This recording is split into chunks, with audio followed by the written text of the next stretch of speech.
কিছু বাটিকের মধ্যে কাপ্তান নিয়ে এসেছি, তো তোমাদেরকে দেখিয়ে দিই কালার অপশানগুলো আর ডিজাইনটা। দেখো একদম নতুনত্ব। এটা হলো গ্রিনের মধ্যে ব্ল্যাক যাচ্ছে, আর এইখানটায় দেখো একটা হোয়াইট কালার লেস যাচ্ছে, প্লাস গামছার লেস যাচ্ছে একদম ভি নেকের মধ্যে।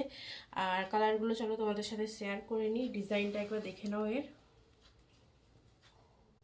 দেখো এটা যাচ্ছে রেড আর ইয়েলোর মধ্যে, ডিজাইনটা দেখো সেম ডিজাইন। কালার অপশান দিচ্ছি তোমাদেরকে। এই একটা দেখো হোয়াইট আর ব্লু এর মধ্যে, ভারী কাপড়ের আছে বলে। দেখো এটা চকলেটের মধ্যে রয়েছে, চকলেটের মধ্যে হোয়াইট আর ইয়েলোর মধ্যে কাজ রয়েছে। প্রাইস হলো 480 অনলি। তো দেখো 4টে কালার পেয়ে যাচ্ছ, যে যেটা পারবে বুকিং করো। এত রিজনেবল প্রাইসে পাবে না কোথাও, আর এটা ঠান্ডার মধ্যেও তোমরা ইউজ করতে পারবে।